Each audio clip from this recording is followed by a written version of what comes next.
Wake up, Belize. We gotta keep moving. Na na na na. Wake up, Belize. Wake up, Belize.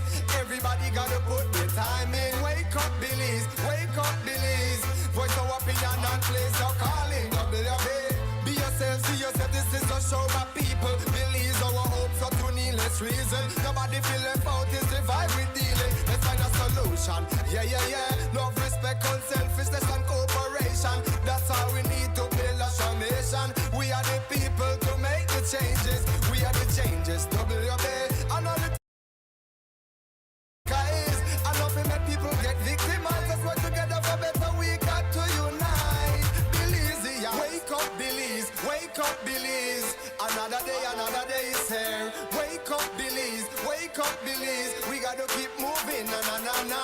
Wake up, Belize. Wake up, Belize. Everybody gotta put their time in. Wake up, Belize. Wake up, Belize. Voice our opinion and place your calling. WB.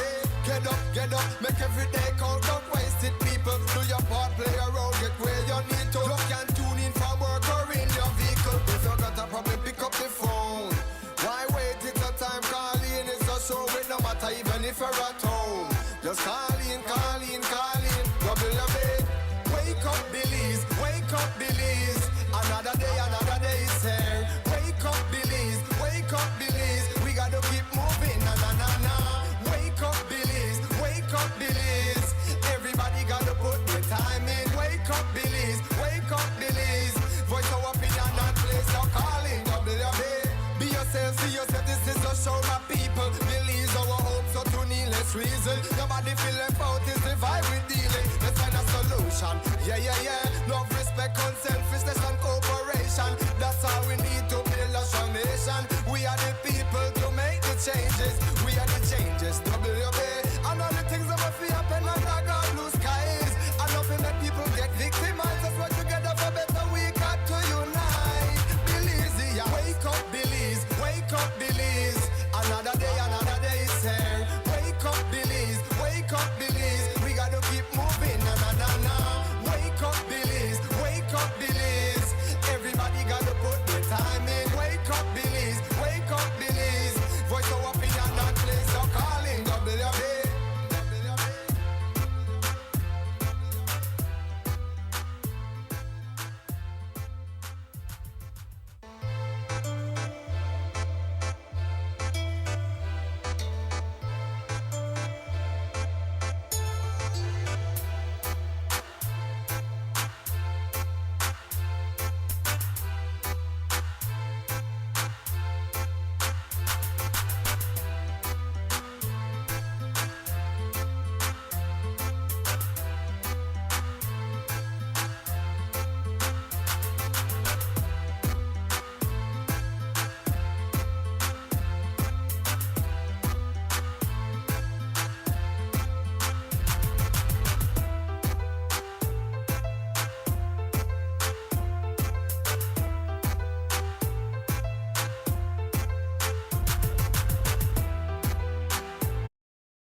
All right, welcome. This is WUB Wake Up Belize Morning Vibes. It's a Friday morning, the 11th day of April 2025.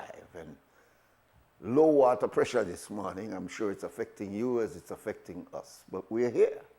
And we're thankful that we are here. And we hope that you will stay with us this morning. It's an exciting program, as is usual here on WUB. We start the program off by going with our forecaster this morning. I'm not sure who he or she is, but they bring us up to date on this little drizzle that we're seeing here in Belize City. I don't know how it is in your area, but we got a little sprinkling this morning. And then we'll bring you up to date with what was prepared by our news center. And then we'll get into the main conversation. We are jammed up with traffic this morning, so as after the break at 7 o'clock, we'll get right into our first guest. Stay with us. Now, good morning, Belize. Our latest radar imagery and surface observation showed light isolated showers near Belize City. A mild and mostly dry north to northeasterly airflow prevails. The 24-hour forecast: sunny with a few cloudy spells today and partly cloudy to cloudy skies tonight. The showers, if any, will be isolated. The maximum temperatures for today will reach 84 degrees Fahrenheit along the coast, 89 inland, and 75 up in the hills. The lower temperatures for tonight will be around 71 degrees Fahrenheit along the coast, 64 inland, and 61 up in the hills. The winds will be from the northeast at 5 to 15 knots, and the sea conditions will be choppy. A high tide will occur this morning at 9:04, a low tide this evening at 3:42, another high tide tonight at 9:44, and another low tide early tomorrow morning at 3:40. The sun rose this morning at 5:39 and will set this evening at 6:08. The moon will rise this evening at 5:16 and will set early tomorrow morning at 5:17. In the sargassum forecast, satellite imagery continues to show a high concentration of sargassum over the area. Therefore, there is a high chance that more sargassum mats will continue drifting ashore during the next several days. In the fire risk forecast, the risk for forest or bushfires will be moderate to low. The outlook for Saturday and Saturday night is for similar weather conditions. For a review of our forecast and other products, please visit our website at nms.gov.bz. With that, we end this morning's forecast from the Belize National Met Service. The first prime radio in Belize since 1989, Creme FM presents the news. Informative, accurate, current information, local, regional, and international news, weather and sports. And now, the news.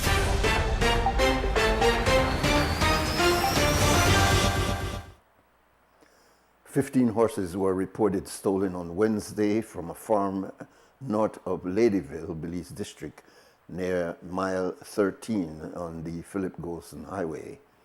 The horses are valued at $15,000 each. Tour operator Joshua Trapp said that when he returned to his farm, he discovered that the horses were missing. A quick search led to the discovery of 7 of his horses found tied in or two nearby bushes. Things later turned horrific when a video started circulating on social media of a horse being abused by 3 young men while another was filming the vicious attack. One of the young men can be seen brutally inflicting chop wounds to the horse's head and neck. While it was thought to have been one of Trapp's horses, the police indicate that the owner of the wounded horse is 18-year-old Goldburn Mascal, a student from Holy Emmanuel Street. He told the police that he left the horse grazing in an abandoned lot off Faber's Road Extension on Friday, April the 4th, and when he went back to check for his horse in the evening, it was not there. The Commissioner of Police, Chester Williams, subsequently condemned the cruelty and said, quote, as a society, we must stand together against all forms of abuses, including those where animals are concerned. The police department is taking this matter very seriously and assured the general public that we will do all within our power to hold those responsible for justice, end of quote. 3 male teenagers, 19, 17, and 16 years old, were since been detained and another was being sought. In the afternoon, Williams provided an update on the case. Having received that video footage, I had directed that the police conduct an investigation, and that investigation must include that we locate all those persons who were seen in that video footage, so that they can be brought in as a part of the police investigation. That was done this morning. GI3 personnel were activated immediately, and they were quick to find those persons concerned. Police also went and they located the owner of the horse, and that person has likewise made a report to the police. And based on that, the police is prepared to proceed with charges against those persons. I can say to you that we are looking at the possibility of charges for cruelty to animal, and we will seek further advice on the DPP to see if there's any additional charge that we can prefer against those individuals. Again, we need to send a strong signal. We're seeing that this type of offense has become more prevalent, where animals are being treated inhumanely and in such a cruel way. My thing is that if these young men could have done this to the horse, I could just imagine what they do to a human being. The horse obviously was helpless, was tied and helpless, and despite that, you saw where they constantly charged at the horse with that machete, inflicting chop wounds to the horse. I guess just for the love of it, it is something that cannot be countenanced, and as a society, I was happy that the people were able to share it with me. I was not too happy to see it being shared on social media the way it did, because then it's like we're promoting this type of activity. But those who shared it on social media, I think they did so with good intention, but yes, it still sends a wrong signal. And we just need to make sure that we, as a society, protect against all forms of abuse, and especially abuse that has to do with children and animals. We have to do as best as we can where those are concerned. The Commissioner admitted that the crime is a misdemeanor offense. He said there is need to amend the law to increase the penalties. While the penalty for the offense itself, which is cruelty to animal, may carry a small fine, we're also looking at abatement to commit cruelty to animal, and the abatement is going to take it to a different level.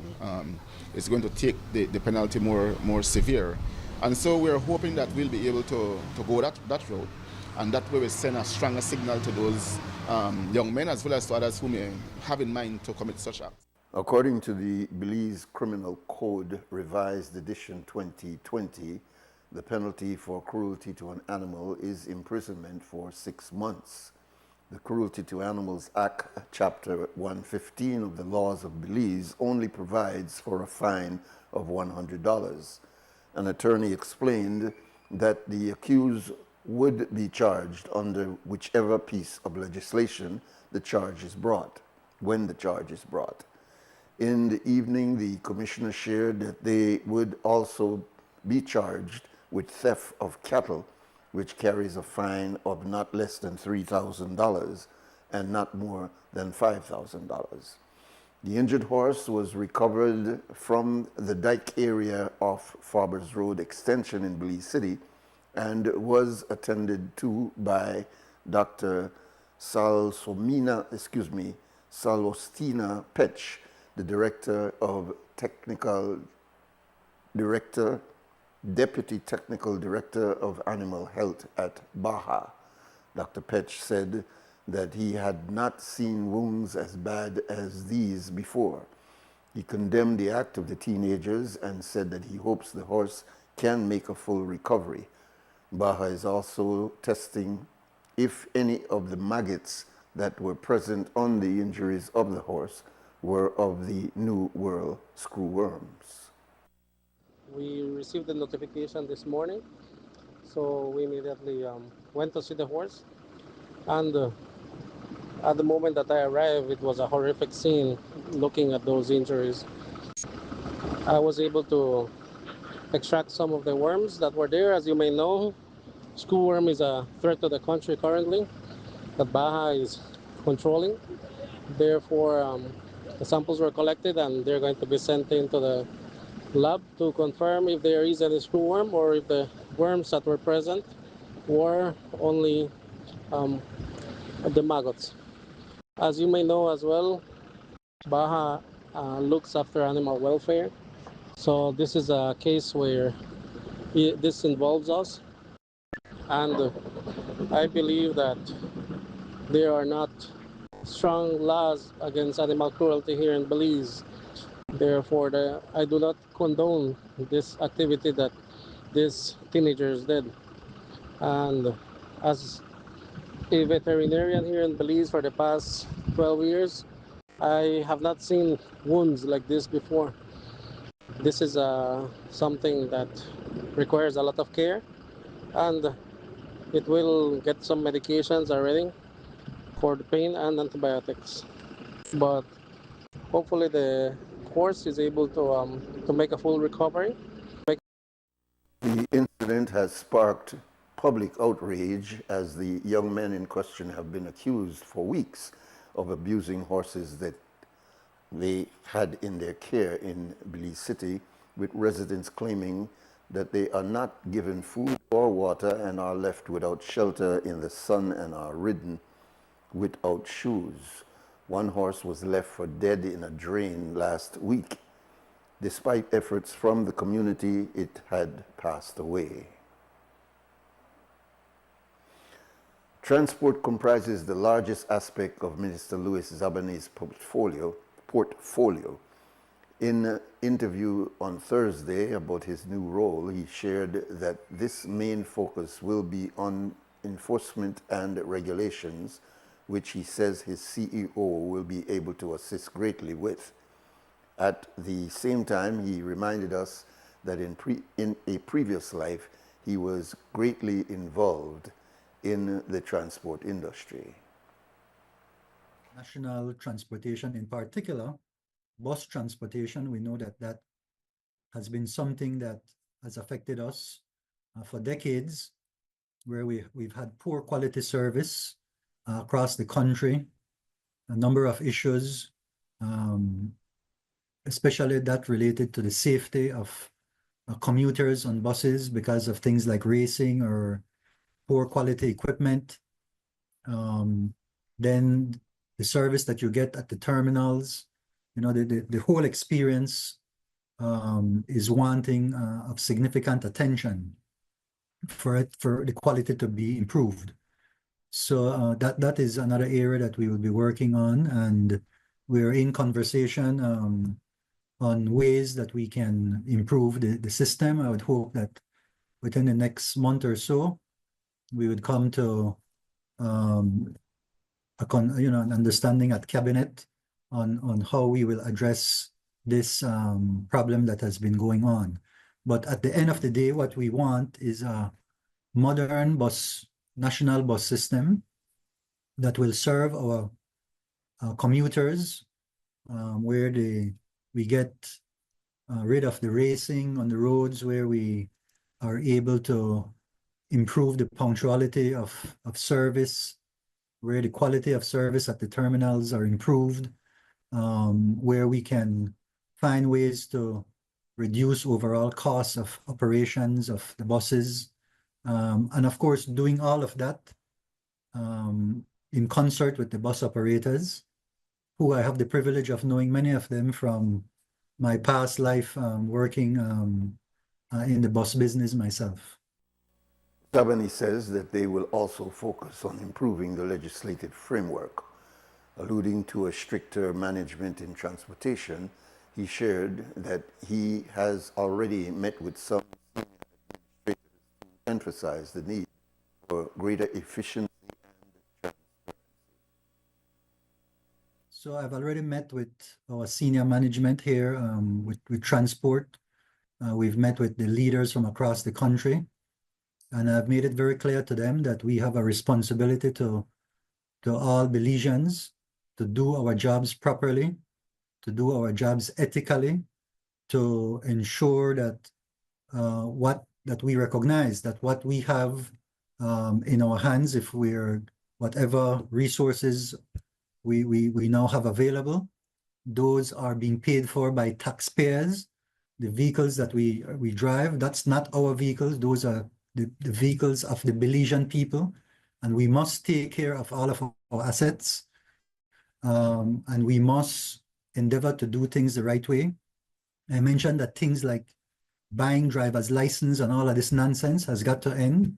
I have worked with in the past couple of weeks, we have some very good people in the ministry, but we will ensure that for example, our audit department is fully engaged to ensure that what occurs at all of our stations across the country in terms of revenue collections are properly evaluated, and that these funds come into the coffers.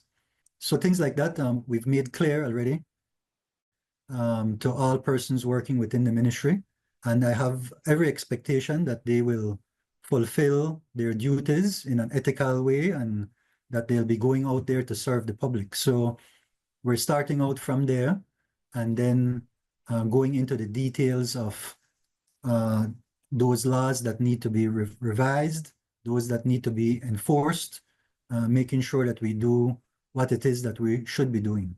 That is my responsibility, to ensure that the people in the ministry are doing their part. And I made it very clear to them as well that I have the highest expectations that they will do their part, but if there's anybody who is proving otherwise, it will be time for them to leave. Before the close of the year, it is expected that Belize will have a DNA Act that will formalize the use of DNA results as legal evidence. Stakeholders from different groups yesterday participated in a consultation on the draft bill at the Biltmore Plaza Hotel in Belize City.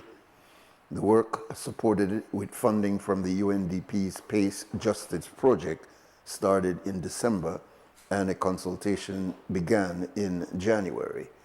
Gian Tro, the Executive Director of the National Forensic Science Services, NFSS, explained some of the aspects that the bill provides for.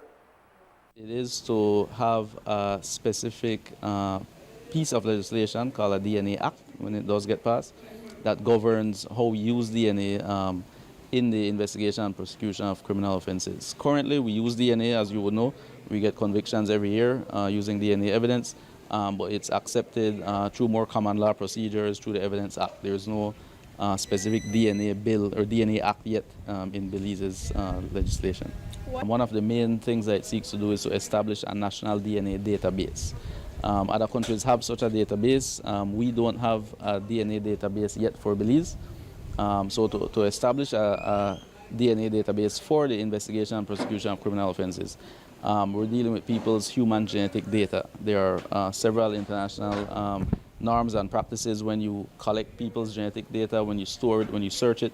We need to make sure that we have regulations or laws in place that governs how that's used. So how a national DNA database is established, how DNA samples are collected from individuals who are suspected to have committed offenses in a manner that respects their bodily integrity, their privacy, their dignity, how searches of that database is conducted, who has access to the database, what we do with any matches that come from the database, who are authorized to enter profiles into a database, how profiles are generated. So all of these requirements to ensure the safeguard of human genetic data, the standards of searching and how we determine a match are in line with the international requirements and what we know other countries have in their legislation, as well as oversight for such a database.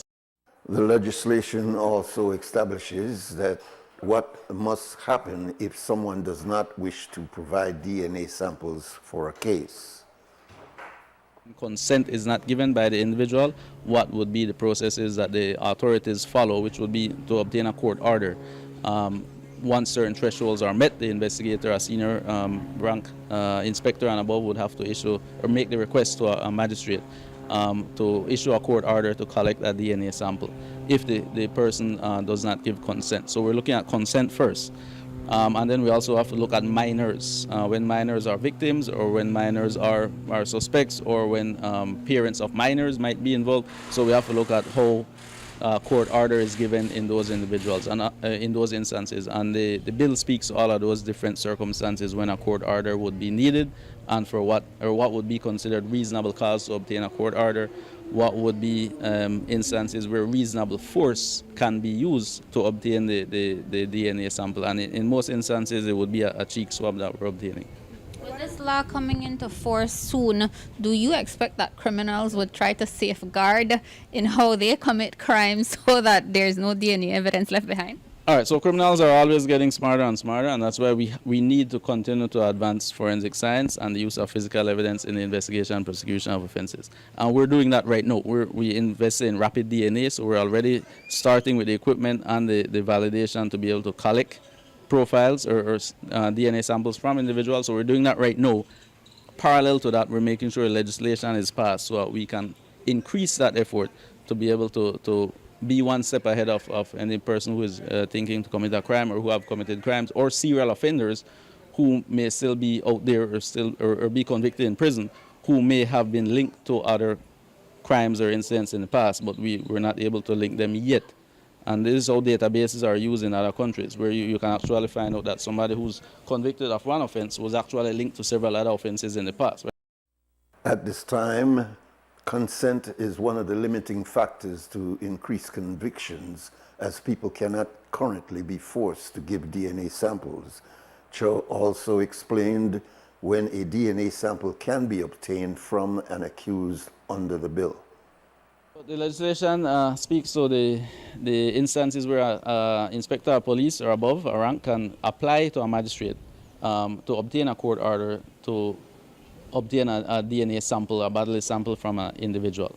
And the magistrate is the one who has to weigh the facts of the case and to see if there is reasonable cause that this person is suspected of committing an offense. And that will depend on what goes into the application. And then the magistrate will be the one to issue the court order and instruct the individual to present themselves to the nearest police station to provide a DNA sample. And if they refuse, then the police has the authority in the law, not right now, in this new one, right? Just want to make that clear. We're still talking hypothetical right now. Would then have the authority to use reasonable force to restrain the individual. But again, it will only be for certain types of offenses, and once the magistrate deems it necessary to issue that court order. Right? If there is sufficient cause to suspect that this person is involved in committing an offense. At the stage of the investigation, if the police ask somebody to provide a DNA sample to exclude themselves, if they say I was not there, they can consent to give a DNA sample. It will go into a database, we'll search. If there's no hit, it will be removed from the database, because that's an important part of what the bill speaks to as well. The retention, the management, and the removal of profiles from a database. And again, it goes back to respecting your right to privacy. Just because you give your DNA profile doesn't mean it will stay in perpetuity in the database. There are time periods for removal of the profiles. No, What's the time period? 3 months if you're not found, if you're not charged, or if the case is dismissed. And again, these are proposed time periods. 12 months if there's no charge. If you're still under investigation and after 12 months there's no charge brought, it will be removed from the database. If you're convicted, 30 years, the profile will remain in the database. These are standard. These are similar to what other countries have. With the new law, victims could get swifter justice. Many Canadians are currently unhappy with US President Donald Trump over his constant threat to increase import tariffs on Canadian goods, and him calling the country the 51st state of the United States. Due to this, many Canadians are choosing to boycott purchasing US products and traveling to that country. The latter is significant, as most visitors to the US are in fact from Canada. We spoke with tourism industry stakeholders who discussed potentially tapping into the Canadian market. Lorenzo Gonzalez, who is the founder of Belize Tourism Futures and Belize Adventures travel blog, said that he has already had good feedback from Canadians who helped to visit Belize, that he helped to visit Belize. If, for example, 10% or 20% less Canadians visit the US, that is about 2 billion or 4 billion tourists. And the result of that is like $4 billion lost in revenue. So initially last year, many places were reporting that they noticed that there was a decline in Canadian making reservations for the US. And now we're seeing that materialize. So last month alone, what happened is that there was 32% less land travelers to the US over the land border from Canada, and there was 13.2% less flights, like so people flying from Canada to the US. And what I've witnessed personally is that since I have a travel blog that writes about Belize, a lot of Canadian travelers are reaching out to me, asking me for help to plan their travel to Belize. And when I ask them, why are you doing this? The main thing that they mention is that they're really upset with how the US President Donald Trump is treating Canada and what they're saying about Canada. And they want to showcase that they want to put their foot down and, basically vote with their pocket. And I've been helping several people, plan their trip to Belize. And whenever they go and they come back and they're just like, wow, like I don't know why, but I didn't know enough about Belize. Like, I hope that, like the tourism industry could better attract Canadians, because we are interested in visiting and we would love to be able to travel there more often. Christy Valdez is the marketing coordinator at the lodge at Char Creek, and she says that while they have not seen much of an increase in reservations from Canadians, there is increased interest. We haven't seen that uptick. It's more of a noise, like Lorenzo said. There is a surge. There's a surge in searches of what we're seeing, and we're also looking at alternative markets, because we are seeing that because of all the noise going on in the American market, there is a little bit of a slower trend in bookings. We're seeing it, and we're trying to be cautious. You don't want to be alerting people when you don't know what's going to happen. So that's something that we take care of it. We monitor it. We're writing blogs, we're looking at other interests, publishing, and even so geo-targeted marketing. So for Canada, because we are being cautious, it's still too early to tell, oh, they're booking now. It's impossible to see that huge surge. It's incorrect if I say, yeah, there's a surge. There's not a big surge when it comes to booking, but people are showing interest, and that's very good for the tourism industry. And as a human interest story, Alfred Humes, who began as a warehouse attendant at Brody's, is now an attorney at law. Alfred comes from a family of a single mother with 10 children, but he did not let his difficult and challenging upbringing create a problem to stop him from reaching his goal. He is now working in the office of the Director of Public Prosecution. And that's our news package for this morning, the 11th day of April 2025.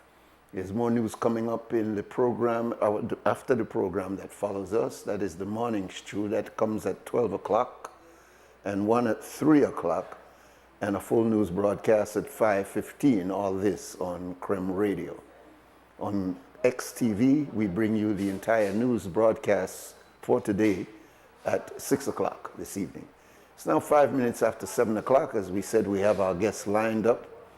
Several guests coming in this morning. We hope that you will stay tuned for what promises to be an exciting program for today. The first private radio in Belize since 1989. The news. Informative, accurate, current information, local, regional.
right, welcome back. This is WUB, Wake Up Belize Morning Vibes. And as I said, we're full of traffic this morning, and I'll probably just be directing the traffic and giving our guests the opportunity to express their purpose and their reason for being here.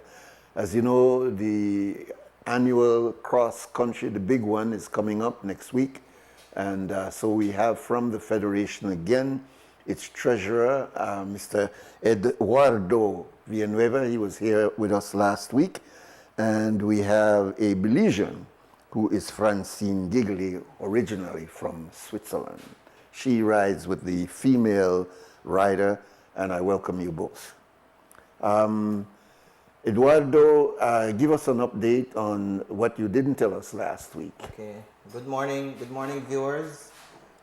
This morning we're here to promote the female cross-country cycling classic. It's sponsored by Puma. We want to thank Puma for sponsoring again. They've been sponsors for some years now, and we present an exciting race on Sunday, and we invite everybody to tune into the live.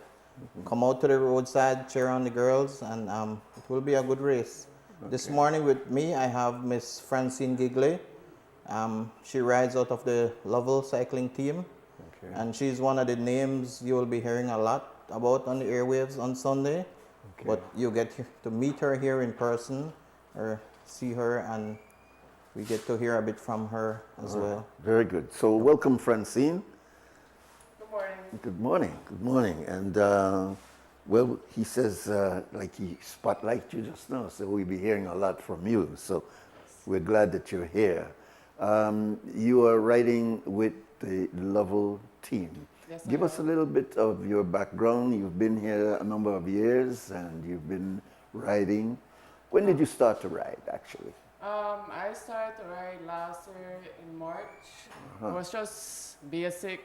I never ever in my life actually expected to go on a bike, because I always used to tell my sister, Natalie Lovell, I always used to tell her, I'm not going on this bike, no. Yes. But it was in February when she did the DJ Valentine's tour. I told myself, you know what? I have to start go on the bike and try help her, you know. And so in March, I got my bike and I just started to train, try to stay consistent. And then in August the 18th, I did my first race and I got second place in that race. And I was proud of myself because I honestly didn't think I would have done so well. Yes, of course. In that amount of time. And then I continued to train, work hard, and 1st of January I got second place as well. And I felt happy, and I always tell myself, you know what, it doesn't matter if I get first, second, or third. I'm happy when I finish that race, healthy, no broken bones, no injury, nothing. So I always happy. Indeed. Um, So you find because really you're riding with riders who have been riding for years. Yes.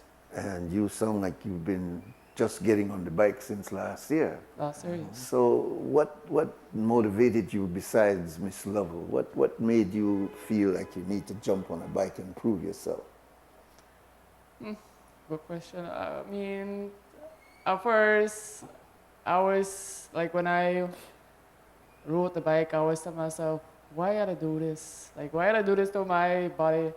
Like, I remember for that DJ Valentine's tour, for that last stage there, where we had to go through Mountain Pine Ridge Road. And I went on the first incline, I attacked, and from there I went, and I tell you, it was hot. And I tell myself, why did I do this?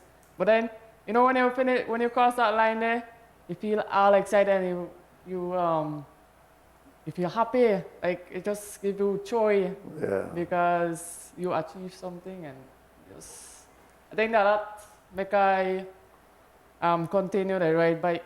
Even though sometimes I know other cyclists would say the same thing. Like, sometimes you tell yourself, why did I do this? Why did I do this to my body? Because I know they suffer, really. Yeah, indeed. But that's interesting. You have an interesting story, and I didn't know that you really just gotten on the bike. Yeah, I mean, even other people, they would have tell me, you just got on your bike and you do this well. But were you an athlete before? Were you into other sports? I did football, I did volleyball, and I also did chocolate, horse racing. Okay. And so you're an athlete, really. You've been involved in competing for quite some time. Yeah, I have, but nothing compared to like this. Yeah. I mean, in football, you just pass the ball. Pass the ball and score try win, but try score. But I never really did it as a competition. So where I'm doing it now with it's quite interesting. You've been criticized, and I'm saying the Federation has been criticized recently by Kayakatu. I'm sure that you've heard about this. So I'll give you a chance to respond, because it was quite scathing, suggesting that you'd put the women here under pressure only to get sponsorship. And she was very blatant in her criticism. Yeah. What's your thoughts? There's always noise in the market, and oh boy, so you call that noise? The thing is that if somebody would look back at cycling in Belize, the junior females are always, and they were always allowed to participate in these races. Okay. When we took over, we separated where the junior youth riders have their own race. So that is something recent. My daughter rode, she used to do cycling a couple years ago, and at 13 years old, she was racing the road championship with Kaya and all of them. These things happen. So for it to be pointed out now that is something new that the Federation is exploiting, it's not the truth. We recently had the junior youths, female, they had their cross country. In the past... But they just rode recently, like they just last rode, week. Yeah, they just rode. I think her criticism was, why so quickly, What she is pointing at is that the competition and the distance. Yes, the UCI dictates and says that there's a certain amount of miles that they can compete at, and we've seen that the junior females, they've become very competitive now, and they realize that they can get into this race, and their names will be on the radio, their names will be on the TV, they will be putting in their pungs, and they want to throw in their hat. We allow it for the males, and last year, and we had a junior male who was in top 15 in the whole Saturday cross country. So the females, they asked and they requested, and we've not, we didn't make a decision to just quickly allow them. We sought, we reached out to other cycling bodies abroad, Caribbean, and we got advice, and they said, yeah, if you feel that they're competitive enough, they can be allowed to race. We went farther to put safety measures in place for them, that if they're in the race and they're really struggling and they're left behind, and we're not going to be leaving them out there to struggle and get back in. We'll have people out there to be monitoring the time gap that they've been left behind in the race, if that happens, and to say, you've done enough. This is, as a junior, you've reached your limit. You need to now get in a vehicle. Well, her insinuation really, if I read it right, is, you were doing this, you were motivating this based on getting sponsorship or maintaining sponsorship, but you are explaining now that there was no force behind this. No, they voluntarily requested permission to ride, and we didn't allow it right away. We had to do some background work, and we did, and we've decided that yes, it's okay to allow them to ride, and so it can be misleading, but that's the truth. And if anybody would ask the females, these young ladies, did the federation contact you and demand that you do this race in order to continue being a member? No, we didn't. They reached out and they requested, and at the beginning we said no, but then later on we decided that it's okay. And it has nothing to do with the sponsor, and Puma have been very supportive. They've asked that we improve. They sponsor this race every year, and their only demand is that we continue to improve the sport.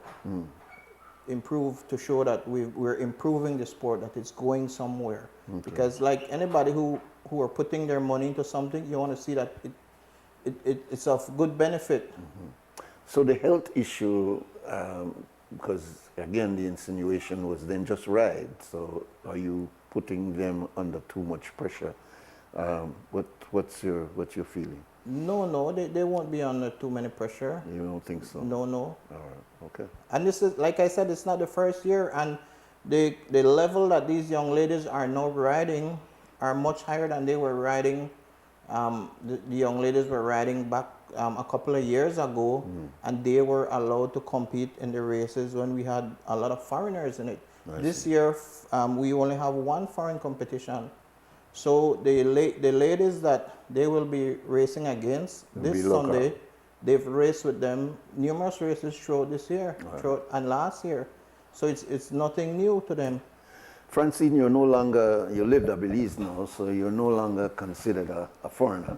Yeah. But what's your thought about foreigners being involved in our national races? I think it's a good thing because, especially I feel myself, when I rode that New Year's race, we had one foreigner, and for me it's the experience. I need the experience to ride against a foreigner, because if one day I might have to go to one other country to go compete, so then I need that experience. Yeah. And I believe it's also good for the younger females to experience that as well. Because, I mean, they know they get younger, they get older, so one day they'll be in the elite as well, and then they'll have the experience of a foreigner. Right. So it's good to compete. It's good to That's compete, what you're gonna yes. meet. To me, I think it's just important that there's not too much of foreigners. There's like a good amount. So it would be still fair for the Belizeans to compete with them. As we get to the close, Eduardo, we've been seeing over the last couple of years multiple races now. Every time, as I say in a Creole, when you turn around, our next race is happening, which is good in many ways. Yes. Is it too much, or is it where you want to go to increase the amount of races? What the racing does is that it increases the level of the performance. And we now have a lot of Belizean riders going to compete abroad. And we recently had two ride, well, it's not two, we had a team. And a team of locals who competed in Jamaica a couple of days ago, and they were right there on top podium. And all the racing helps to put them to that position. In terms of foreign competition, it's always good to bring foreign competition, because these riders here in Belize, they go abroad. So it's not something good to shy away from the competition coming here, just a few of them at least, so you can measure up where you are, because a couple of months down the road, you will go abroad and compete not against a few, but against a big pool of foreign riders.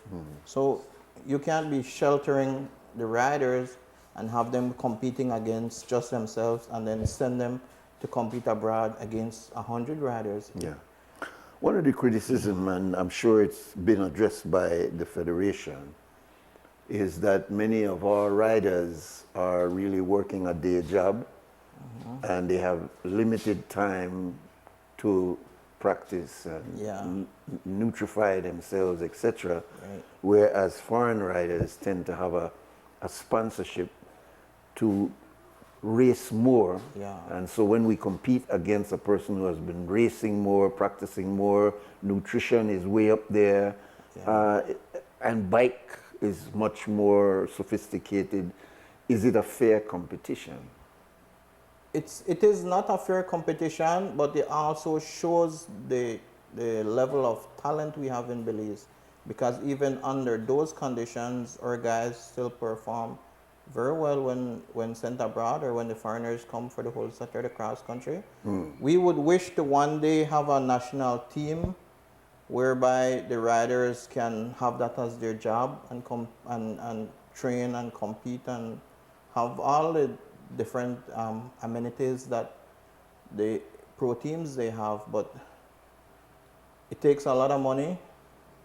No single person out there will have not stepped up as yet to say we want to do it. We haven't had that from the government to help with. To say we will sponsor a team and take them to another level but our hope is that it will happen someday. It takes time. It's a process, and we'll get there. So you don't accept the criticism that you put one barefoot man for run against some man in Adidas? No, and the results on Sunday will show that these young ladies. All right. Yeah, Okay. they will show for themselves that we've been asking to come to ride this race, and. All right. Before you go, you mentioned government. Is that the situation in some of the other countries that government actually sponsors riders and pay them and make sure that all they do is compete? Yes, and that happens within our neighboring countries, within some parts of Central America, the Caribbean. And some of these are riders that's coming to compete against our riders that have to deal with on their job.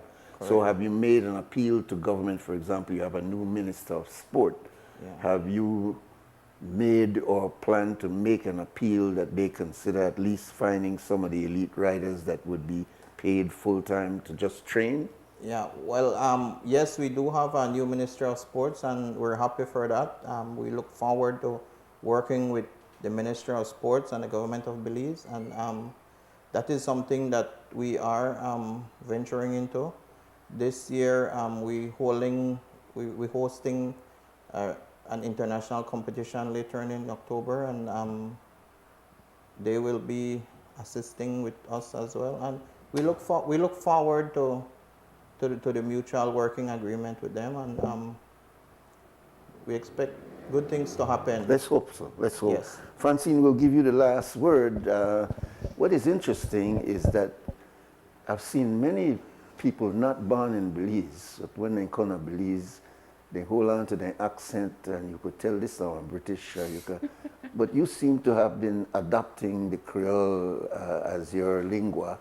And yes. In your final words, you've been here how many years? Well, this year in August will be 13 years. 13 years. Okay, your whole family came to live in Belize? My parents and 2 of my siblings. So you pretty much are rooted here, or you're still yes. there on a visitor's visa? I don't know what to say about that.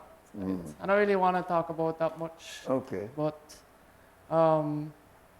you're I've been to school here, primary, high school, and even I studied at UB, associates in agriculture. Very good. So very good. You've made it. It is. All right, good. And you plan to continue to compete? Oh, yes. All right, great. I mean, it's just the start for me. Yeah. All right. Just the beginning. Very good, very good.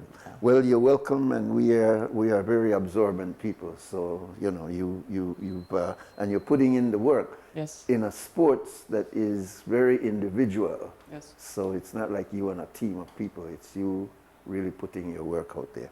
So welcome, Ms. Gigley. And Mr. Eduardo, you got one last point I think you want to make. Yes. We want to invite everybody to tune into the live stream on the Federation's page, Facebook and YouTube. We want to thank Puma again. It wouldn't be possible without them. I want to say that the Federation is trying to make some money to help with trips coming up this year. We're offering to businesses a little video slot during the live stream. If they want to send in a video, contribute something to us.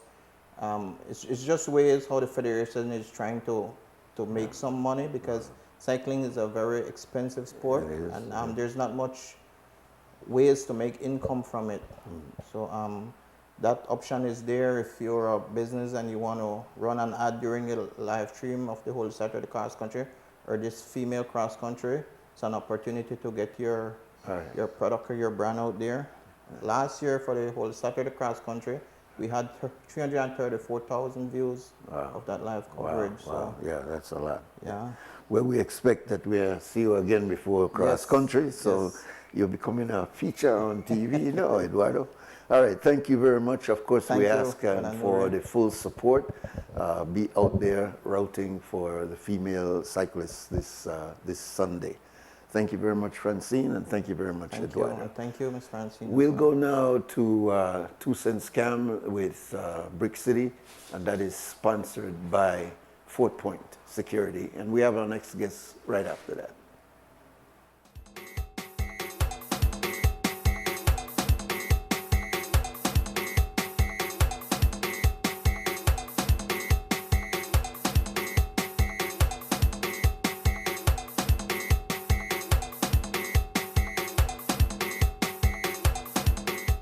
You're watching WB and this is XTV, and you know each and every Friday morning it's Big Up Friday. So I could find out the people in 2 cents and who they want to big up.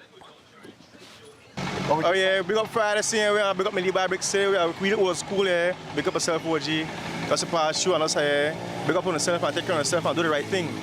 Jake, put down the guns and deal it, then y'all wait for no.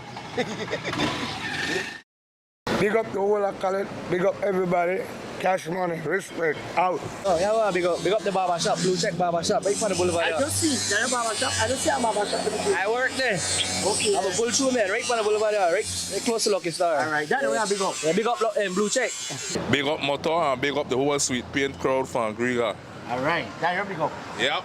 All right. Yeah, I want to big up XTV, you know, big up Cliff Lewis, Moorside and the whole company, Brick and the rest of guys there. I want to big up everybody, you know. Thanks.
Morning Vibes. As I told you, that there's a lot of traffic in the studio this morning, and we're moving right on.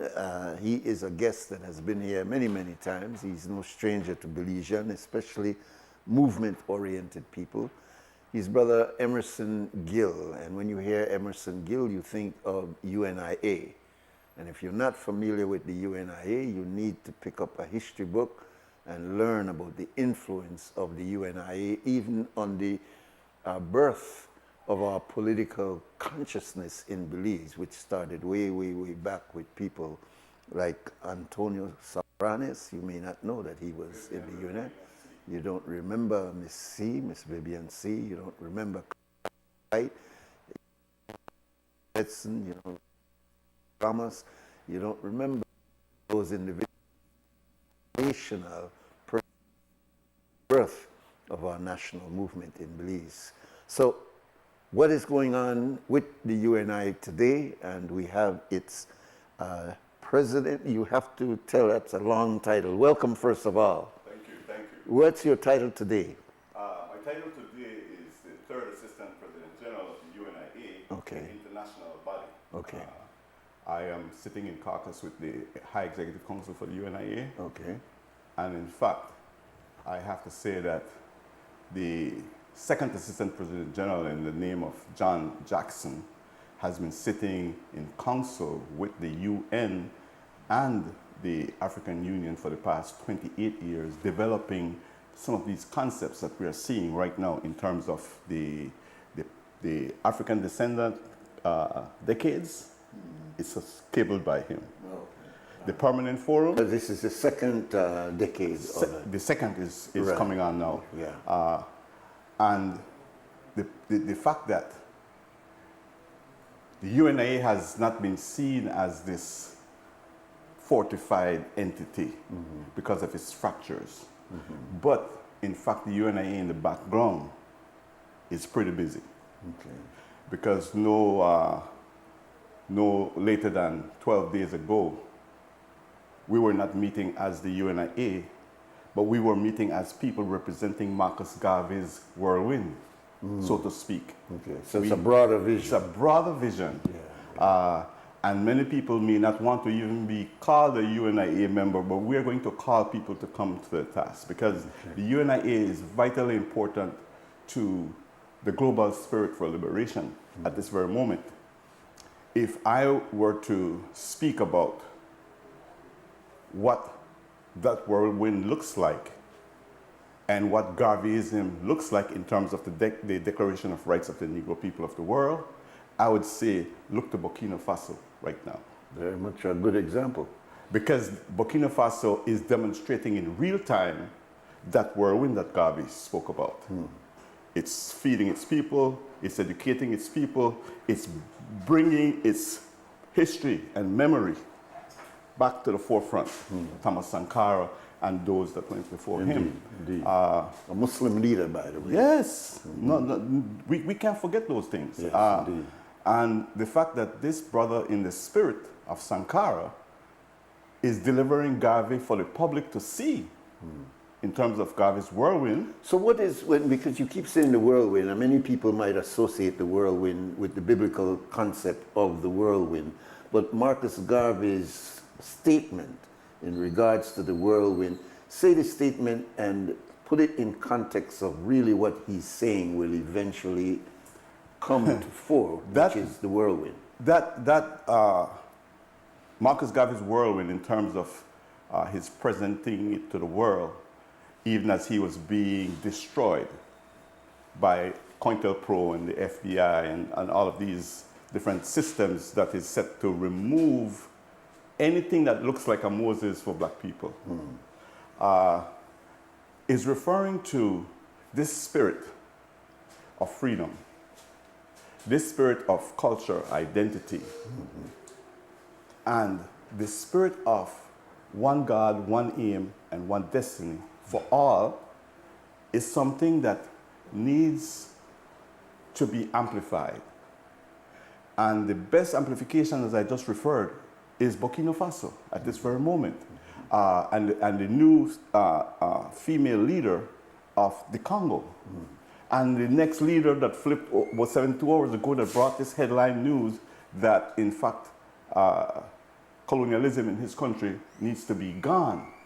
And what he did, just about 5 days ago maybe, was ordered that 300 companies, colonial companies, must be removing themselves from this country. These things we've never heard of. Indeed. And in fact, Burkina Faso was ahead of the 8 ball when Ibrahim Traore ordered 1,000 pieces of heavy equipment for food sovereignty. Nobody didn't think about the kind of sovereignty that I believe he had in his mind. His intention was to feed his country. But right at the time when they removed the food program from Africa, the continent, he is able to ship grain in the kind of amounts that amaze the world, including me, because I didn't think that in 2 years he could do that.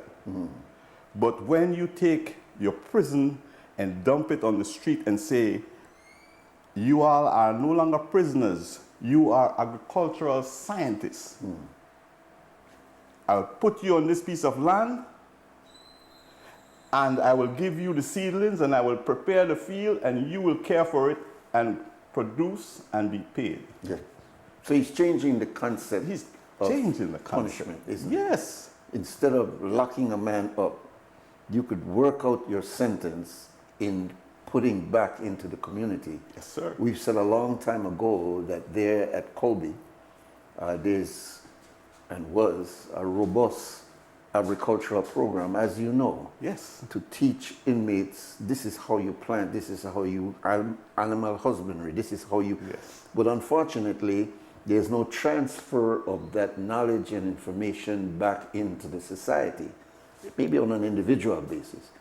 But what that brother is doing in Burkina Faso is to broaden it as a national development program, yes, which should tell other countries wake up, that this is what you can do. Yes. I mean, Fidel also showed an example of that. You know, we can't forget that experiment that he did in saying, I don't care if you're a necktie, you've got to put in some work on the land. Yes. And look at our agricultural potential in Belize. It's far more than where we've taken it. Well, I'm glad you mentioned Colby because I was blessed to have done 27 hours there only to get a spirit of coming back to Colby to work with first-time offenders for a year. And in that year, we took the backyard of the first-time offenders because we couldn't put the youngsters outside of that confined area. But inside of that confined area, which was about a third of an acre, we had the other farmers on the prison ground coming to our garden to look at the quality that we were able to provide.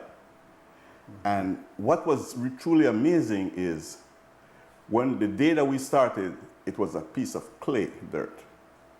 And we were able to walk to the other section of the prison and bring the waste from the chicken and the pigs and the animals and mix it into that clay to create the pH for a proper system. And brother, it was amazing. Yes. I still have pictures of what we did in that, you sent me. in that space. Yeah. And if we could do that on a third of an acre, consider what would happen if we did it on 30,000 acres. So what you're saying then, and this goes back to that whirlwind concept and the vision of Marcus Garvey, which is over 100 years ago, that we could take those boys that we are now demonizing and telling them that they are animals and create a new vision inside of them where they are seeing that I can use this. And I forget my university education, because that one take too long and be too hard and the system too hard for me to get there. But with what I have and the proper guidance in a confined environment like the Belize Central Prison, my objective is to go outside and to take what I've learned and turn it into something that will deal with the food security issues here. So in the long run, I'm lessening the government's dependent on pantry, on giveaway. I could now start getting these things into the school so that the children are eat plantain chip and potato chip coming from China, but I'm able to produce. Yes. So this vision that you're talking about needs to also be at the leadership level. Yes. So that we could start saying, well, let's stop doing the same old, thinking that we're going to get result. Where they get them more wood, why would they end up to go right back in a prison? Why not give them a different vision? Because it all starts with your head, you know. Everything that when you see it here, you could have a different mind once you see it here. But if you don't see it here and you just treat the body, that is a fact, you will not be that able is to a get fact it, no? because I remember when we picked the 25 young men, first-time offenders, there were several young murderers in that group. But they showed a will and an attitude and a passion for something better. And I was able to engage that passion. And in engaging that passion, I was able to use those 25 to encourage the other 50 to put in that daily work that would care for that garden, because it takes a physical mass and presence to get it done. Yeah. Now, what is beautiful about that, because what I learned then is, given the opportunity, even a criminal mind would respond. Of course. And in fact, Burkina Faso's president is showing that by emptying his prison and turning prisons into agricultural scientists, that is doing agricultural sovereignty in terms of he's feeding himself and he's also exporting for income. Clearly. So it's on two levels. And he's creating the manpower that is now demonstrating something that we have never seen. Yeah. I think what Marcus Garvey brought, because I was very influenced by Marcus Garvey and his vision, was you don't have to hold on to the old mind if you have the courage to develop a new mind. True, righteous. And all modern psychologists say what holds a person back is living in an old mind, and what transforms him and rehabilitate him or her is bringing in a new consciousness. If you can come to realize a new consciousness, and I'm saying the Belize Central Prison is a captured audience. Yes. Why bring them in? You give them a little bit of religion, you give them a little, you send them out, and they come right back into the same thing, because you're sending them back into the same situation. You need a new mind, and the new mind cannot just be, oh, you know, I found God. It has to be that I have now found a purpose that is bigger than myself.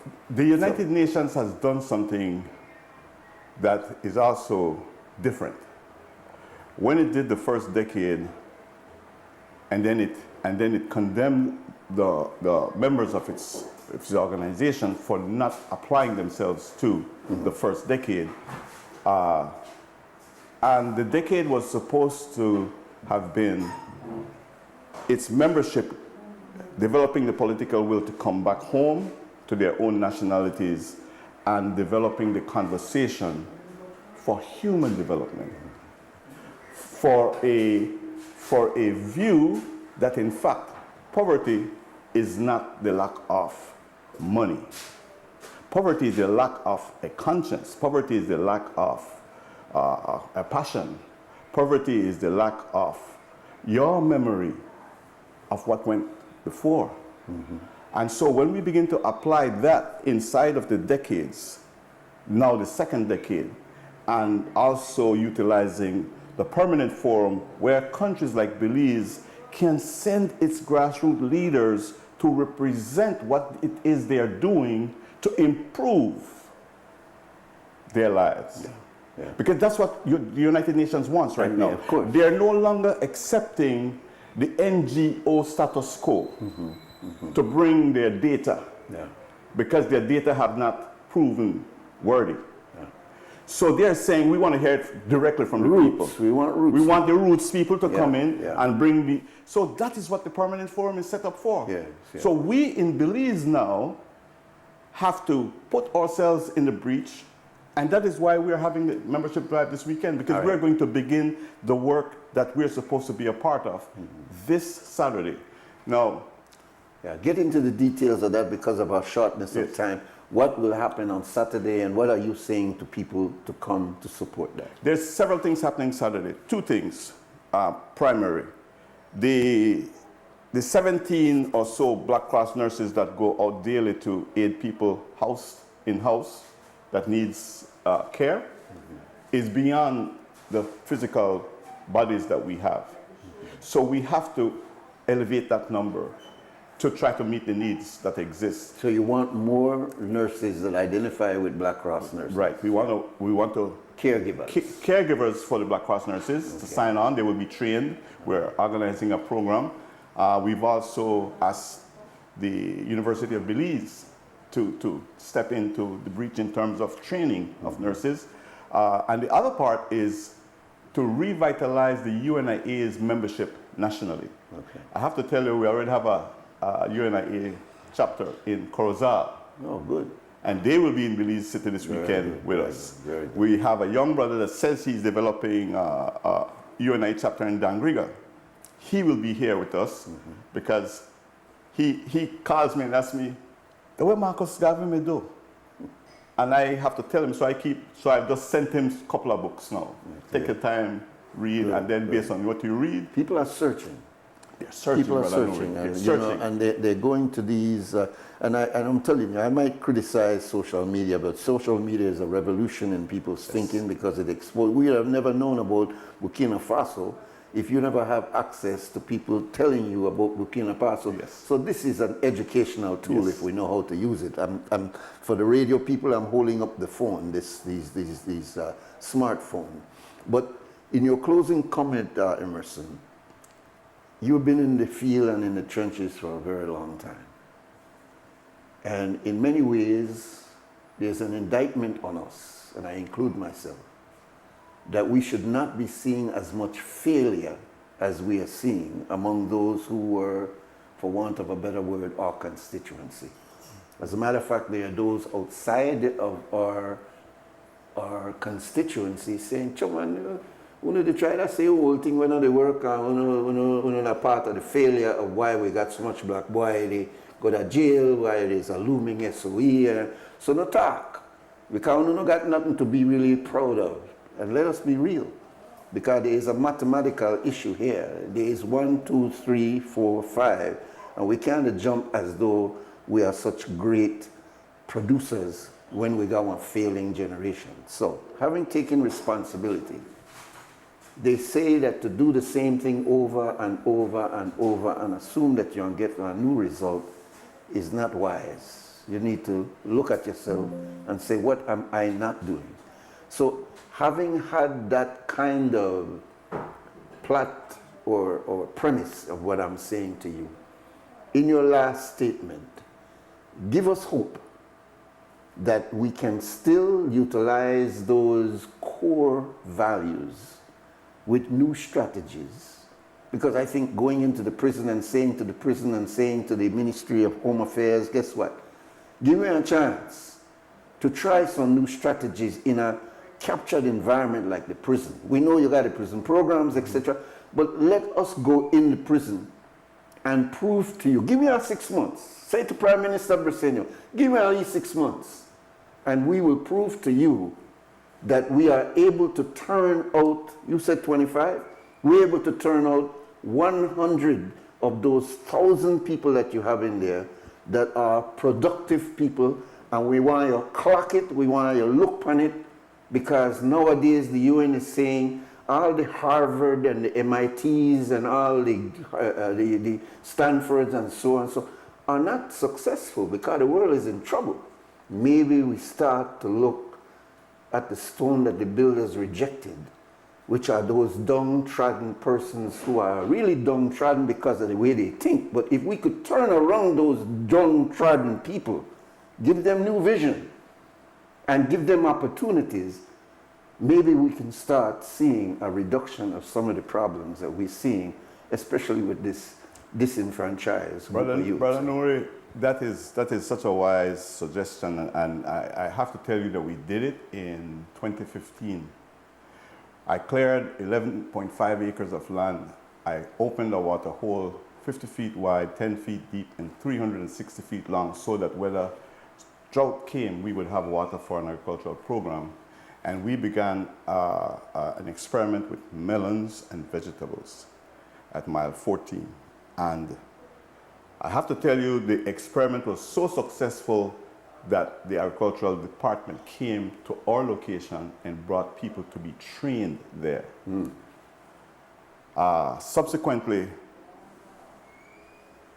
we fell on hard times after COVID and just before COVID, some political situations. We did not have the political will put in place to support and maintain that program. I would love to revisit that program, because in 120 days, we had 5,000 melons on the ground. We had a third of an acre of vegetables that was prime in terms of quality. And when we started, it's just like in the prison. They said this piece of ground can't grow anything. We literally brought in 150 tons of bagasse, and we brought different waste, organic waste, and made a mixture that provided the combination that we needed. On that piece of land that they said, Mr. Gillan crazy man, because nothing on road there. Within 120 days, we were able to prove otherwise. All right. Now, I will say this again. I want to repeat, and I need Belize to hear this. Poverty is not the absence of money. Poverty is the absence of memory, who we are, the passion that is within that we are refusing to bring forward, which is truly education. And that is what we would do with prisoners.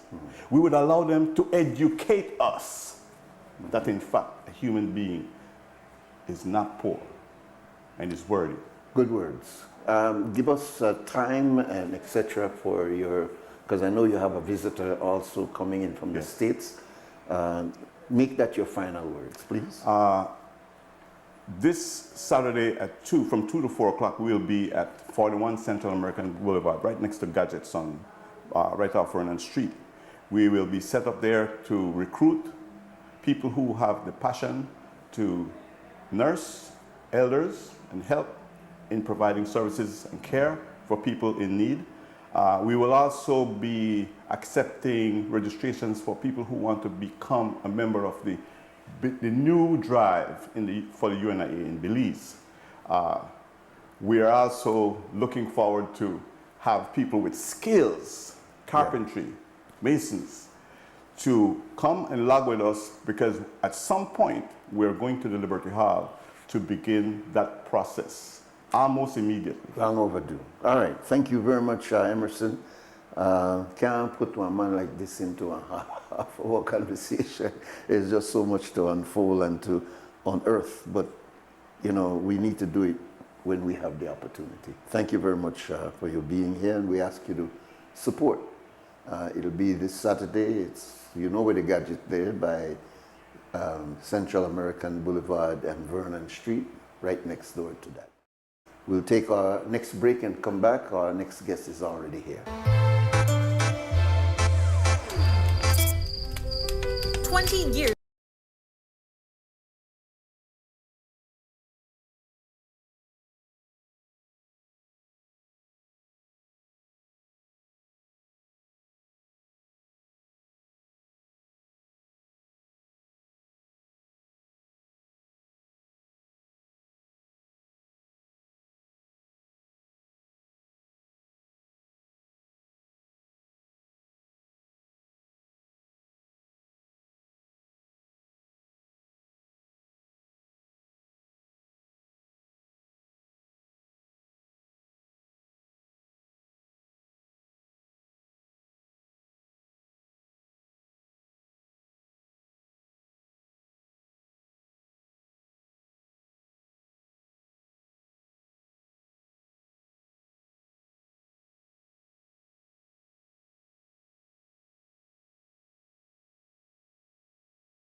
All right, our next guest is Mr. Gilroy Usher. He's the Minister of State in the Ministry of, that's a long title. Public Utilities. Public Utilities. Energy. Energy. And Logistics. And Logistics. But he's here to talk to us about a project inside of his constituency, which is Port Loyola, and those persons that were affected by the recent floods in the area. And he took the Ministry of Works and went in that area and did some really sparing work. And I think that it needs to be highlighted, and we've asked him to come this morning and to share it. Welcome, Minister. Welcome, Nuri. Yes. Good to see you. Good to see you. Good morning. I need to say that you don't want a man where that one grassroots man. I remember this man 30 years ago had a paper called Liberty that he used to write, publish, and walk around and sell. Could you imagine that? Yes. So grassroots brother, and now he's been elevated to be the representative of Port Loyola. Welcome again. Yes, good morning. Good morning again, Nuri. And first I want to say a pleasant good morning to all the residents of Port Loyola and Belizeans on a whole. Now, I'm very thankful for this opportunity to discuss the issue of flooding in a section of Port Loyola. And this is an area between Penny Road and Farbers Road, and basically behind the Muslim school.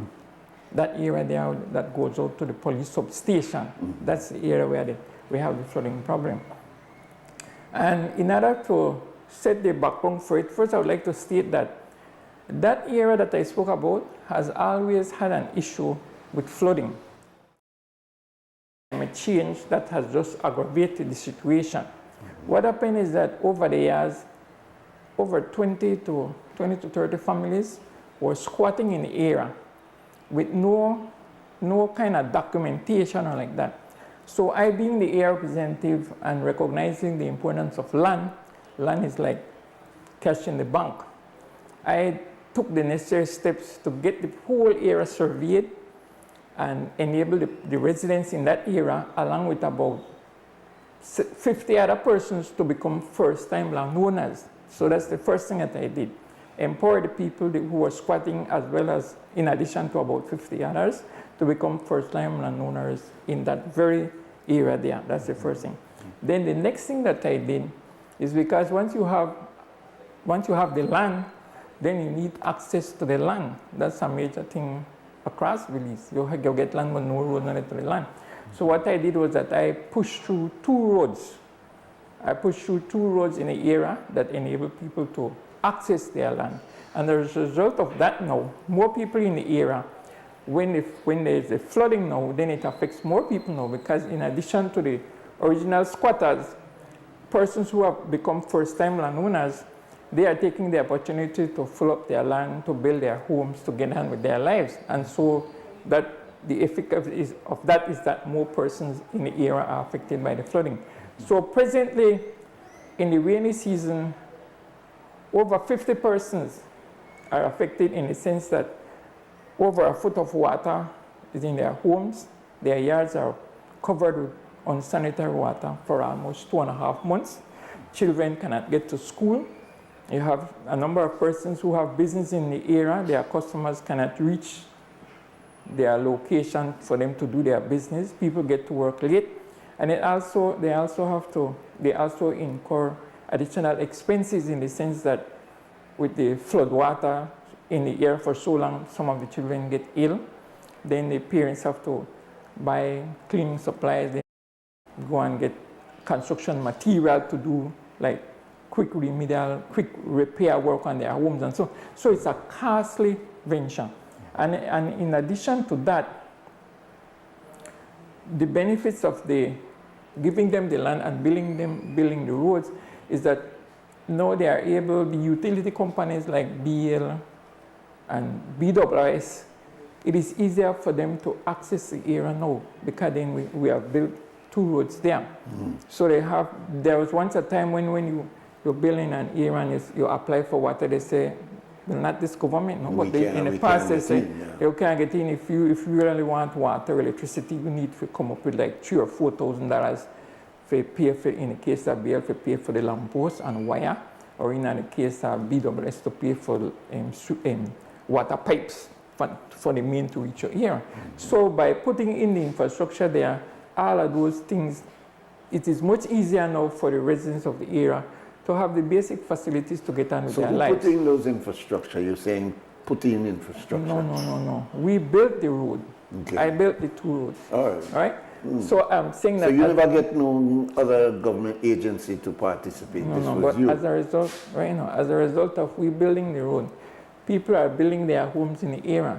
So more people want water and connection to the electrical grid. Okay. So it's easier now, I'm saying it's easier now for the utility companies to go in there now because the place have been surveyed, everybody know which portion of land happening. Yeah. So BL doesn't have to say, okay, we want light by your spot, but no road no there. So we can't do nothing now. I'm saying now that for the utility companies, the roads are there. So it's much easier for them to service the area. You see?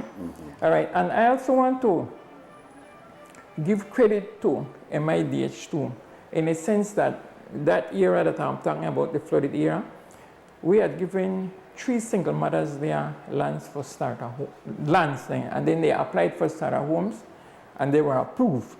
But luckily, MIDH stepped in and filled the swampland for them, fill it high.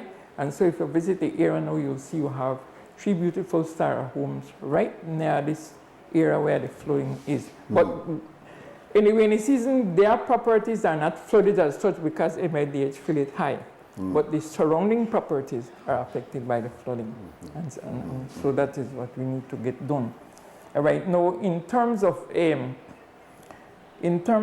MIDH, what they have done, I've invited them to come to the area and see for themselves the flooding situation the families are going through. And so they've sent an engineer there, Mr. I don't remember the name, Mr. Menhivar, a senior engineer from MIDH, and he visited Penn Road Extension, Fabers Road, and behind the Muslim School to see the situation firsthand.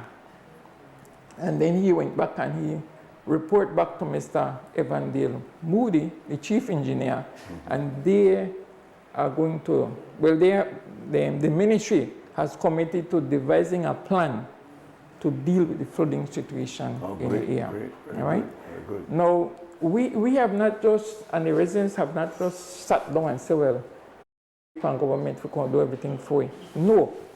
As much as possible, they have dug drains and different things. I put in 1 or 2 culverts. Now I put like 6 culverts there. But what the thing needs is that a drain, a main drain for the water, the large volume of water to run out. What we did is just small thing, like for example, if let us say this compound here will get flooded, then we just clean the drain and let the water run out. But if you had like say a catchment area around here, then a little drain will not work for that. You need a main drain for the water to run out, and that is how MID is coming. Now I'm confident that they're going to assist him because, as I said, they sent the engineer there. I've spoke with Mr. Evandale Moody, the chief engineer, and he told me different things that they need to get done to identify the best spot for them to put the main drain for the water to run out. Okay? Now, in terms of and as I said, if you'd go in that area, you'd see people filling up their land, building their homes. You have some people have grocery shop, some people have a hairdressing business. A lot of activities happening in there. So you can just imagine how much more development will take place in the area once this drainage problem is addressed. You see? All right. Now, in terms of the politics, I think, let me just say this thing. I honestly believe as a politician that we are elected to serve all the residents in every community across the country, regardless of their political persuasion. But there are some persons in and out of politics who have like a narrow view of things. And they believe that in this like victimization thing of the past, like for example, when I began my political career, there were persons who told me outright point blank, you are never win a port. It's a port level that one UDP division, you fool yourself. All right, but I didn't buy that. All right, but then as a result of that stereotyping, then there are some persons who hold back on resources, like we say, like we're not doing nothing for them, because then for the blue, or we're not doing nothing for them, because then for the red. A good example is what happened when Horace Pat was a minister. If you recall, he was doing a major extension on St. Joseph's, expansion of St. Joseph's School. Right. And when the other party was elected, they just stopped the project. They just stop it because that means somebody from the opposing side may do it, stop that, we need to continue. Terrible disease that we have. Yes, and we're still encountering it, because whenever I move around, there are some persons who, as a matter of fact, I was talking with one person, one of them, I won't call name, I even took them to the area.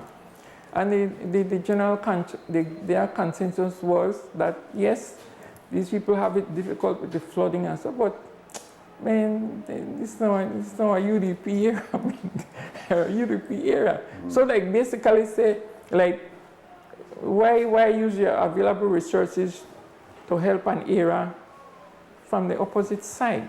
So you're saying that what you have tried to do, Mr. Usher, is to avoid petty politics? Yes, of course. And try to serve people generally in that area? Yes, and because that is needed. Let me just finish.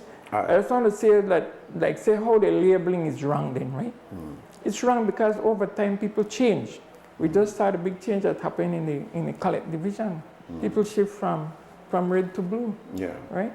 And in a case of my era, from even before 2018, the residents of that division have been supporting me. In the last election, I won in every single box across Port Laguna. So for anybody in the political arena or outside. I don't want you to get too political. No, I'm just saying. I want you to. I will focus back on that. Please, because this is why we asked you here. Not for political points, but for what you have been able to do to make the life of people. Because really, this is really what politicians should be doing. When the campaign is over, drop your politics. This is our blue and red thing. This is our human Belizean thing. And you are telling me that through your effort as an area representative, which is a constitutional position and not a political position, you are making the life of the people in that area, that vicinity, better. And you're putting your own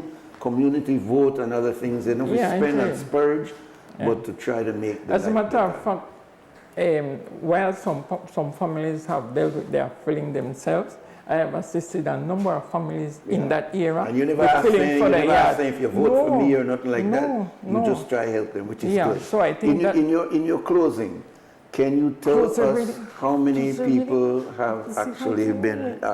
How much you want? Well, then stick to your points. All right, okay, I can try to speed up, man. All right. I did try to keep you in the lane, because I don't want to go in a political lane. All right, yes, I understand. Now, the suggestion, right, is that for the excess water from the area to be channeled to the dike down Fabers Road, which lead out to the sea. Okay. So once that is done, the problem will be solved. As a matter of, during the rainy season, that across from the police substation, they have a street that go to the dike. That is flooded with, say, like almost 2 feet of water. But in less than, say, 3 hours, all the water run off because it goes to the dike. And so the same thing needs to happen in that flooded area of Port Laguna. When you say the dike, tell people what you mean when you say the dike. The sewage pond. The sewage pond, but then but then that empties out into the sea after the water is processed. Yeah. But when it rains, it back up. Yes, it back up, but I'm saying it doesn't stay there long. Okay. And it doesn't stay long, like, say, 2-3 hours, the water don't run off. Okay. While in the case of Port Laguna, these people have to suffer that inconvenience of the unstanding water in their homes for up to 2 months. On Penn Road, I went to see a gentleman. But see the cycle there in the see the cycle there. I just have to deal with it. I went to see a gentleman on Penn Road, The water catch me by my knee. All in a yard full up with water, and you have to deal with that. Really low And a lot of that is sludge water. Yes, so very it's a unsanitary. major problem. Yeah. Okay, so the You've next done thing, a great thing there just to address, in fact, as the area representative, you are touching the Ministry of Health, you're talking Yes. public health there. You know, you're helping these people in terms of their homes, their but just, let me initiatives. just quickly deal with this issue All right. of cost. Yeah. Because whenever these things come up Okay. in infrastructure, the first thing some people say, oh, but no money, no there, no money, this all kind of thing, all kind of excuse. Yes. Well, first of all, let me say that the Ministry of Infrastructure Development and Housing has committed to assist me with this project as much as possible. That is one of the reasons why they sent their engineer to devise the plan. The Ministry of Finance has committed to assist with the project as much as possible to get it underway. Excellent. All right? And then the government has a history of dealing with flooded situation in a country. For example, if you look at, I have a relative that lives behind Belize up the road there, Belama Phase 1 or Phase 2. If you would go in that area now, you wouldn't think that that was an area that was prone to severe flooding a couple of years ago. Because now they have canals, they have proper drains, they have the fixed streets. So you see that kind of vision for your area like that? Yes, of course, Yeah. of course, right? Yeah, of course. What I'm saying is that, and then I just look at Marine Parade. I see some wonderful business out there doing very good. But the fact is that none of those businesses out there paid a penny to get that land filled.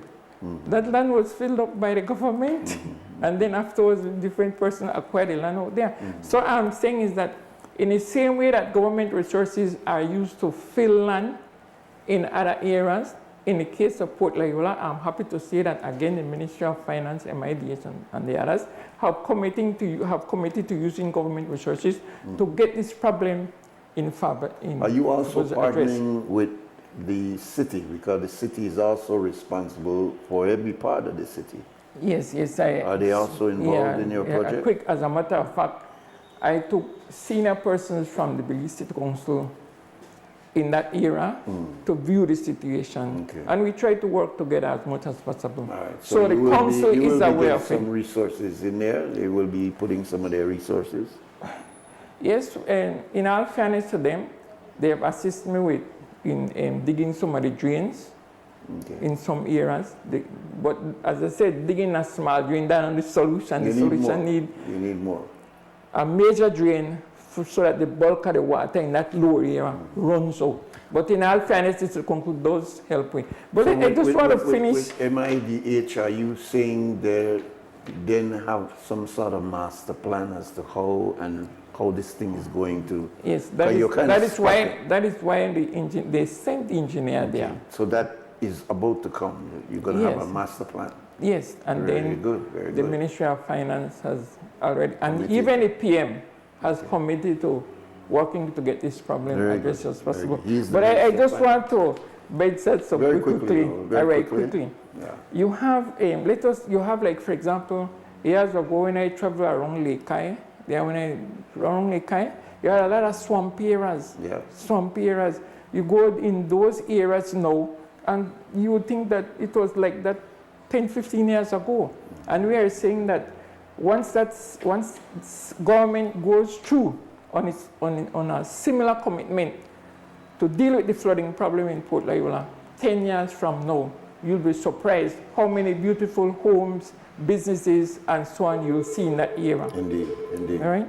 Yeah. And as a final thing, what I'm doing, one of the reasons why I come on this show is to ask support not only from the residents of Port Loyola and the residents of Belize City, but from Belizeans on a whole, because I believe that wherever Belizeans are dealing with challenges, it is in the best interest of all Belizeans to support them. I agree with you. We should always support each other. I agree with and so when I go to when we have the next house meeting, I will address this matter in the house, asking for public support, asking for support from all, well, of course, all members of the government side support me, but asking for support from all members of the opposition, the senators and Everybody. Belizeans everywhere, all across the country, to support just cause to deal with this flooding problem in Port Loyola as soon as I possible. want to congratulate you, Mr. Usher, because in fact what you have done there is to improve the life of the citizens. Anybody who has to go through sewerage water in their house know that that's a travesty. And for you to have stepped up like that and use your own initiative is good. And you've gone across political lines, you've worked because those are your constituents and you're responsible for them. We'll give you a final word, sir.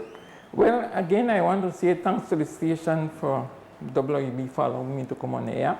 I want to say thanks to the residents of Port Loyola for supporting me in all the different things that I've tried to do to make life better for the residents of Port Loyola, of the entire division.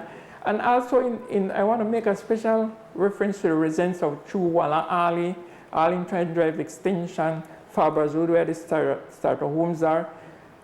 As I have said repeatedly, I am 200% committed to working along with the government to put an end to this inconvenience of flooding in the area for almost 2 months every year. It is going to come to an end with this administration, with myself, with the support of the Prime Minister, the Ministry of Finance, and MIDH. All right, thank you. And that's a good report. We appreciate that, and I'm sure those persons out there who have been benefited from this can really appreciate what you have done, Mr. Usher. Thank you very much. We'll take our next break, and as I said, our next guests are already in the studio waiting to come on, and so stay tuned. In Belize,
as I said, a very full day of guests, and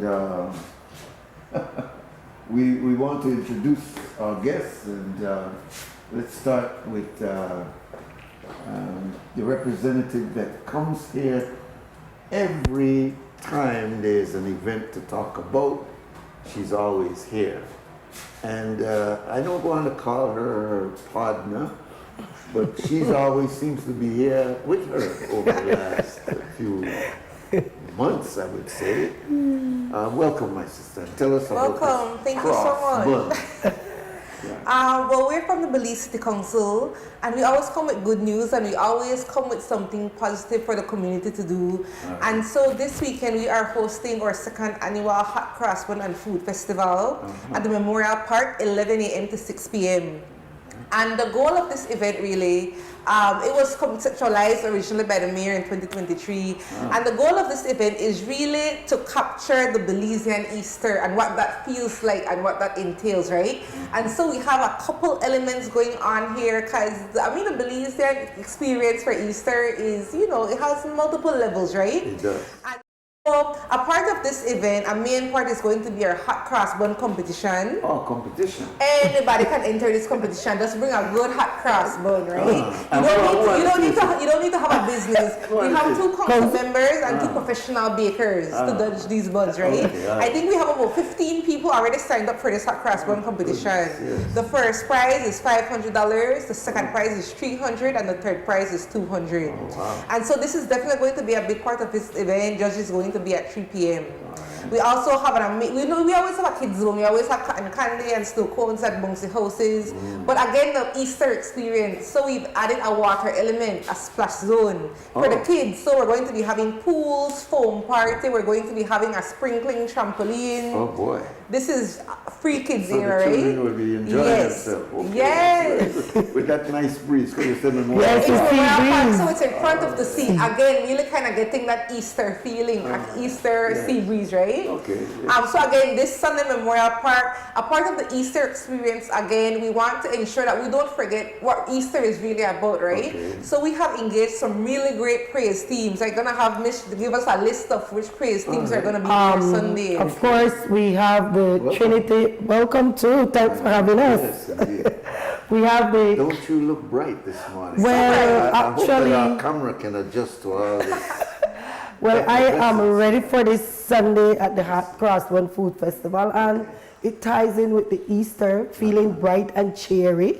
So, yes, but just to talk a bit about our live music for this Sunday, we have the Trinity Assembly Praise Team, we have the Central Vision Missionary Praise Team, Central Praise Team, and Live to Worship Ministry. So it's a mix of praise team. And also we have the Boom and Shine Band, second generation. And of course we have Coconut Boy. So if you miss, you know, doing your praise worship at church this Sunday, come out to Memorial Park. Okay, and what time does it start? It starts 11 o'clock and it finishes at 6 p.m. Like Erin said, I just want to laminate a bit on the Hot Cross Bun competition. We have 15 vendors sign up for this event. It's not too late if anybody wants to sign up. You just have to present. No, it's not a cost to participate, but you win prize. You just sign up. It's just a win. Yes, it's just 500 to present 2 bun. Of course, it will be judged on taste, appearance, texture. It must be 8 ounce, and it must have the traditional cross on the bun. Okay, all right. So, and you walk away with 500, 300, 200. And the judges will be judging on all those categories? All those. So they have to taste each. You come out and just bring a nice hot cross bun. You can't beat that, right? They are Put not your- really detailed. Yes, Just bring put a your- nice bun. Put your secret ingredients. Put your happy cow cheese or jump on the side. You know, presentation says a lot. I want to just emphasize as well, Obviously, it's the Easter season. This is an Easter-themed event. It is a hot cross bun festival, fried fish, everything. But also, there's so much more than hot cross bun at this event. Exactly. It's a hot cross bun and food festival. So all the other traditional foods you would expect at a festival, we have rice and beans, tacos, burgers, Fried pizza. fish, oxtail, So it's more than just a cross bun. It's a variety of food and drinks available. And of course, we have vendors who will be selling the swimwear, pool, beach chair, jewelry, everything you need to get ready for the Easter season. So this event is a one-stop Vendors shop. can get in contact with you to get Yes, their we have a Google link on our Facebook page.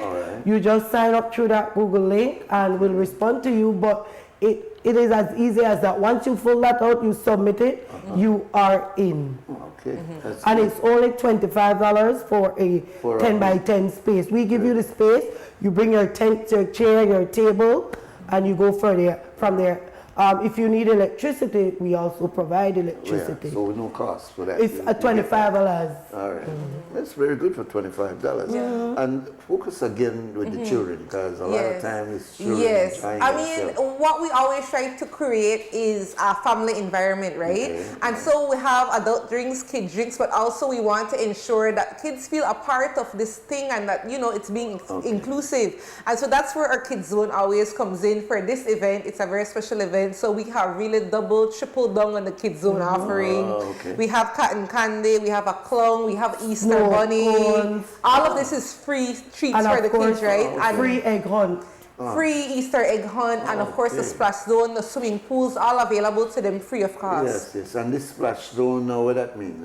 It's a splash zone, meaning water area. We have pools available. We have a foam machine. You have several pools? Yes. We have two pools Oh, and a foam machine, and we have a trampoline that has sprinkling water around the And if you're worried about your babies, we have a mini slide pool. For the really younger ones. And of a course, dunk tank. We have a dunk tank yes, as we have well. a dunk tank. And of we're course, seeing that on the screen now, which that shows it's very, very This beautiful. was last year.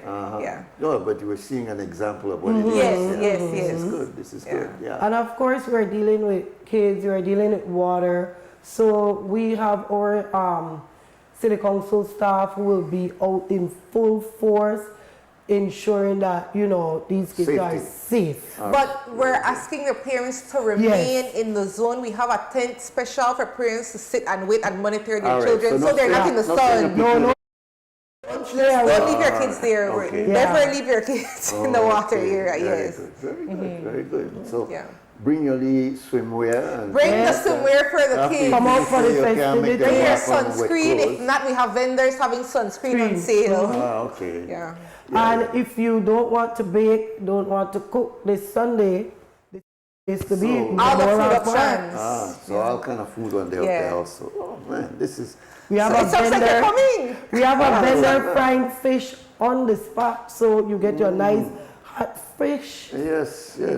Well, boy, Cliff, for me now, I'm overwhelmed. I mean, maybe I have to change my schedule for this Sunday, actually. Well, I love the fact that you're focusing on young people. I know you are also trying to incorporate the fact that it's Palm Sunday. Yes. So you'll be having your praise Yes, worship. our praise and worship team. Yeah, and at the heart of all of these events, obviously we don't just have events to have events, but really pushing that local economic development behind it, right? We have over 60 vendors that are going to be out there selling, making connections with potential customers. This is a great opportunity to connect with a hot cross maker and place your orders for next week. It's really creating that environment to really make them make money and make more business. It sounds exciting, and it sounds attractive, and sounds like something that people can. I'm glad you think so. Well, whenever you two come, I'm so overwhelmed. All I could do is keep so many things coming to you at once. Yes, and I'm just repeating, and then you come and double bank me because I'm in the middle here trying to adjust myself to all of this energy. But it's good. I think again I go back to safe spaces for our people. Yes. We unfortunately sometimes run into a lot of negative spaces. So respect to the mayor for looking at every little opportunity to not only offer bargains, but to offer opportunities for vendors, opportunities for children, etc., etc. Let me give you a last word. I'll start with you in terms of what you didn't say, but I think you said almost everything. The only thing I can say and leave everybody with, come out this Sunday. Why won't you want to be at the Memorial Park for the Hot Cross Run and Food Festival, hosted by your Belize City Council? It will be a day of fun and clean family energy. Come out, enjoy the praise team, the free kids zone, and like I say at the end, while you eat and enjoy the entertainment, the children play. Oh yeah. They're not worrying about the particular day. They just want to have fun, which is important. You got the last word. By the way, how's your little? Oh, she's lovely. She's 10 months today. Oh my goodness! Yes. I know you took some time off to do that. But Yes. you come back. I'll bring her on the next show. I think you almost got more energy. Yeah. Which is Surprised if she doesn't sleep. Yeah. But my last word, I know we covered so much today, and I think just after the conversation, I don't think anybody that won't want to be there on Sunday, 11 Memorial Park. But I also just want to end off saying that just a big thank you and showing appreciation to the vendors who have stuck with us for each of these community events, for all of these economic development events. We really do this for them, and like you said, to really create safe spaces for our families, for our children to thrive and have something positive to do in the city.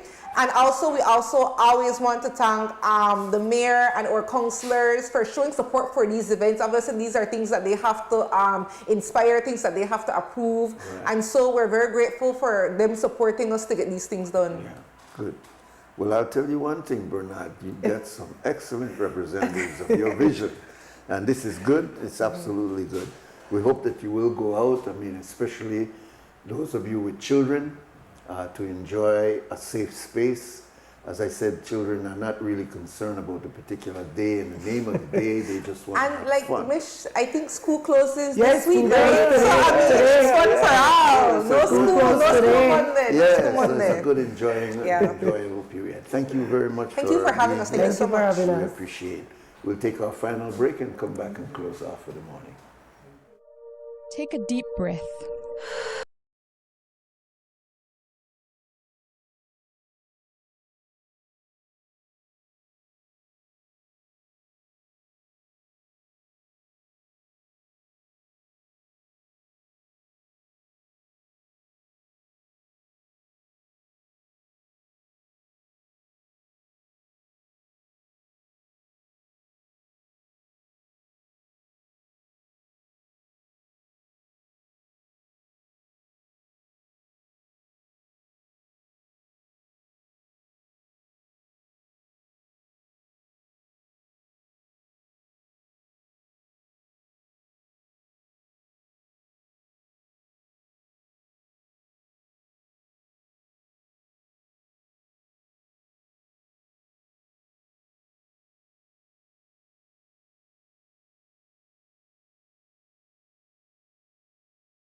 All right, welcome back, and just enough time. It's been an extremely energetic show this morning. We've had guests from the beginning all the way through, and we hope that you also enjoyed the engagement. And we've looked at several aspects. We looked at sports, we looked at history, we looked at a little bit of what is expected on the race on Sunday, as well as the event also on Sunday, which should be a very enjoyable event sponsored by the Belize City Council. We were happy to be here and trying to maneuver through all of those conversations. And we hope that you will be with us again next week when Yaya will be here in the morning hosting WUB. And I think that's it. That's it. Except to say we thank you for being with us this morning. We thank our people in the background. Downstairs we had Anthony Grant. Upstairs we had Miss Belize, Miss Alexi Belize, and of course we have the all-around man that keeps things going here, Mr. Clifton Lewis. Belizeans, stand strong and stand firm and do the right thing under all conditions. For now, we got.